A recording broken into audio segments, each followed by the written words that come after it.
Hold It on real just, quick. Hold on real yeah, quick yeah, before we yeah. go there. Before we go there, because like Okay, you okay. you have such an amazing personality and outlook on life. I would like to just know, are you always this enthusiastic about life? And do you ever have a down moment at all? I do have down moments, but they're very short, very short. Sometimes I lose 500,000 in a day, right? Oh my So at the gosh. end of the day, I just said, hey, I lost it. It's gone. So what should I do? I cannot repent on it because it's gone. And then another day I made 100,000 in the stock market or whatever. I do all things. I put it in startups. I Mm, do other companies. I do SAS companies. I do real estate. I do hotels. So all this. No, but I am smiling. It just came to me 45 years back when I was selling Bible books and encyclopedias door to door.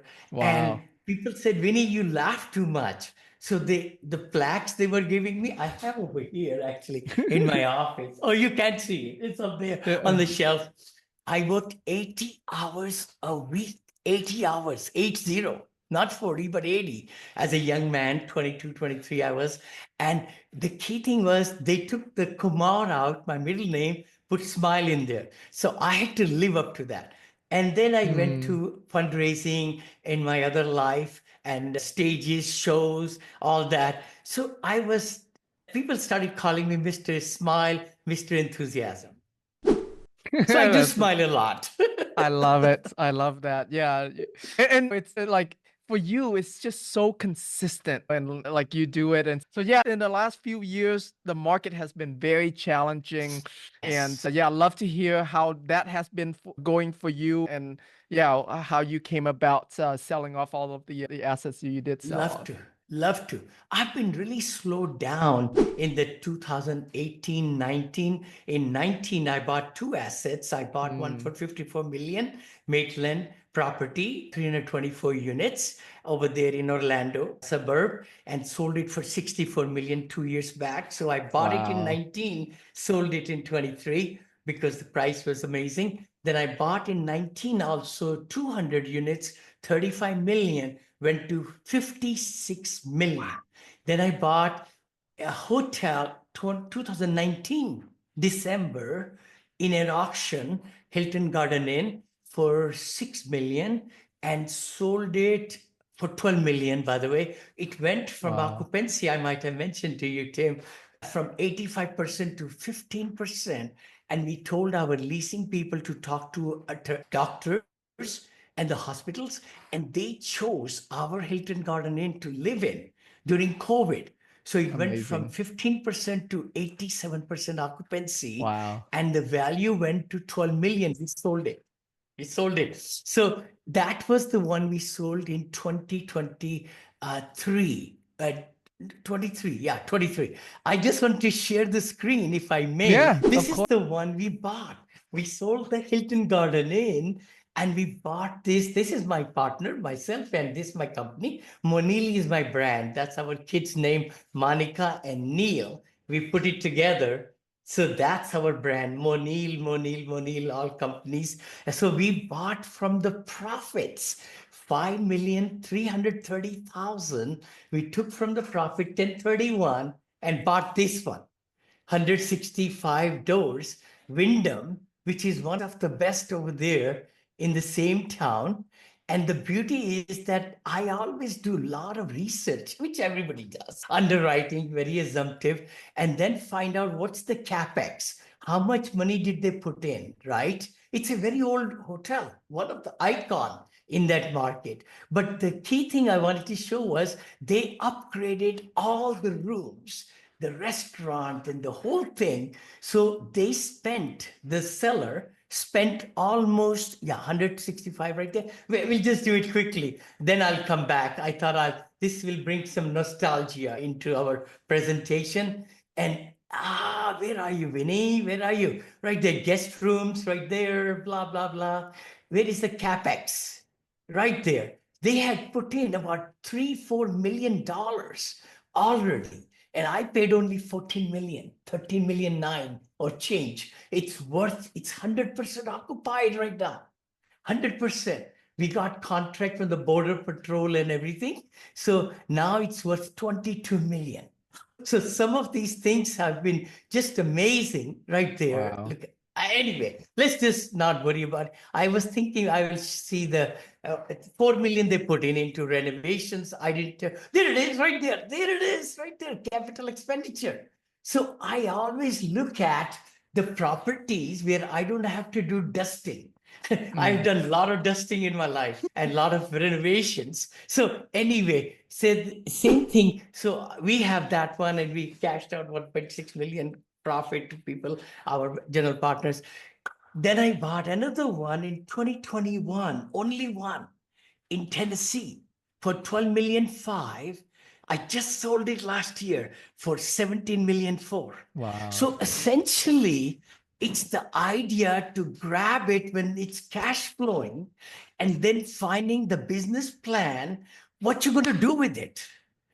See, so I knew the Tennessee one, I will be increasing the rents twice, doubling, because I knew the flipper who sold it to me, she did not know how to do the management side of it. Anyway, so essentially I've been selling portfolio for the last, and just bought 2 or 3 here and there.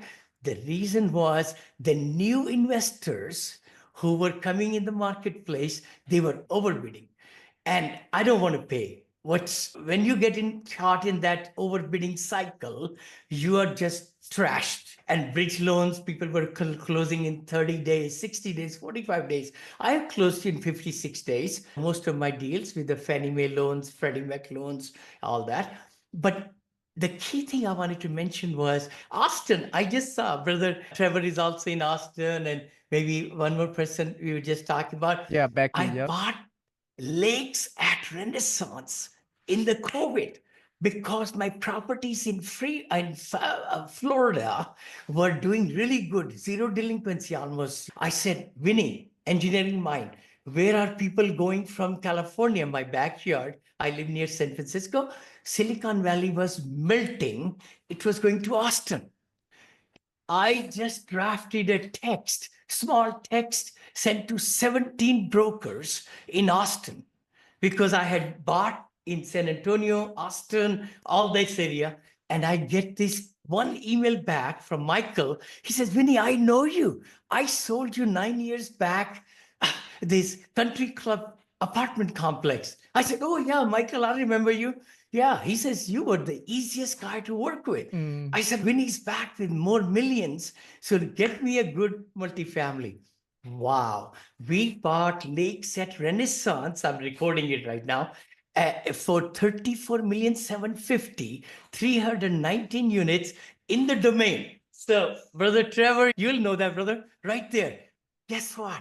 In 2 years, we got a contract for $64 million. Wow. We said, sell, sell. So from 20 we bought and we sold in 2 years, but then we had some stipulations and all that. We got $4 million earnest money, non-refundable, all that stuff. I won't go into that. But the thing is, just to answer your question, it's good to slow down to speed up.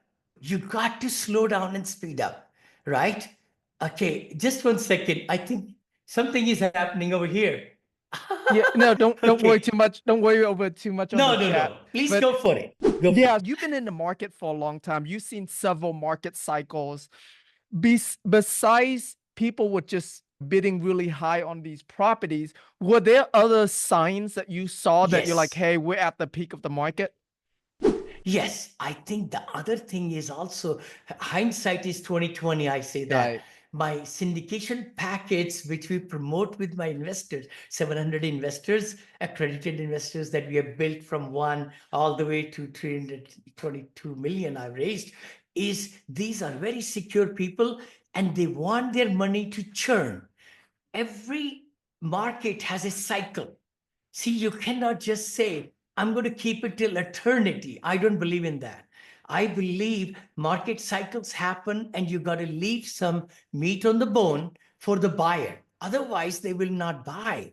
So that's why 3 to 5 years were happening, or 6 years or 7 years, even in some, because we try to sell. That's when I unloaded. Yeah, that was the reason too, that the investors were expecting their money back. And I wanted to give them back and then ask them to bring it back again into my new deals with senior living hotels. Yes. Okay. So let's talk about that. You sold off a bunch of multifamily. What got you interested in getting into hospitality? First, you got into hospitality and then you got into senior living. So give us Senior your living. thought process through that. Totally, totally. I turned 65 myself a few years back. I'm 72. So I was trying to see the demographical shifts. Silver Mm, tsunami caught my attention.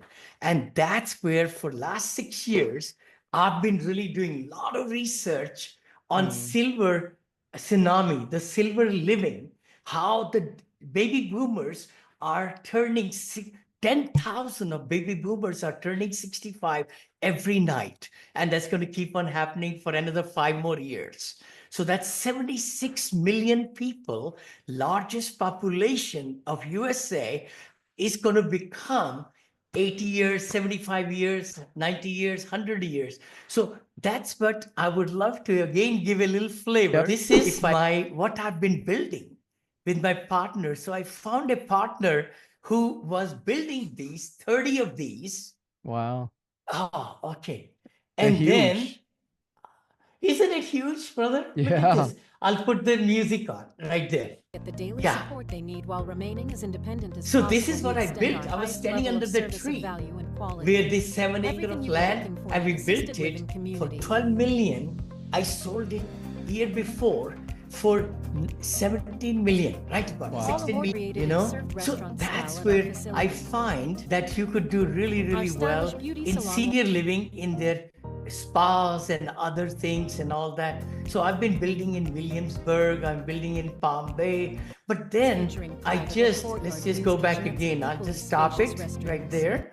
So essentially, I learned big lessons.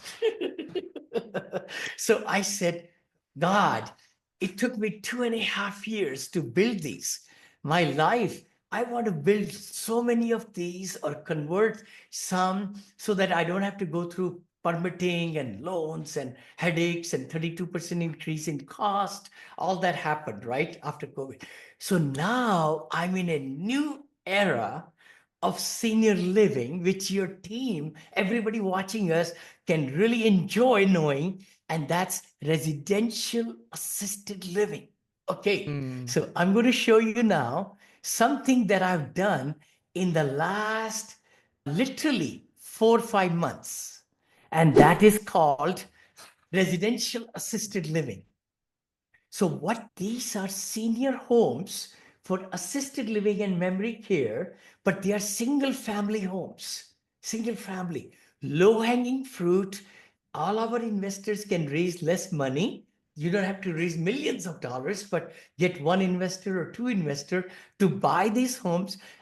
My daughter and I went first time, just last Monday, Tuesday, Wednesday. We didn't even look at the homes when we bought them last year. All through videos, all through remotely, we bought mm. them. And then we held the open homes right there. That's 14th, that's last Monday. And this is over here, 15th, Tuesday and Wednesday, last Tuesday and Wednesday. These are amazing locations. I just wanted to share a couple of things so that then I'll answer questions. So these are the pictures. So we were able to really start doing all these things right remotely by hiring the director on our payroll and everything. And I have gained so much knowledge. So look at this beautiful home in Scottsdale. It's 920,000 I paid. And the good part is each room is going to bring $5,000 rent, each room. So that's like 50,000 rent per month. And Mm, the net cash flow per house, it's 10 to 15,000 per month, net cash wow. flow. So there is such a low hanging fruit. It's just mind blowing. I would love to, if any other questions will be there, I Yeah. would love to even mention. Look at this. Isn't it pretty? Look at this here. And we bought all these things from Amazon and Macy's and a local warehouse and all these things. We got them furnished and backyard. And okay, let's just go back. Yeah. So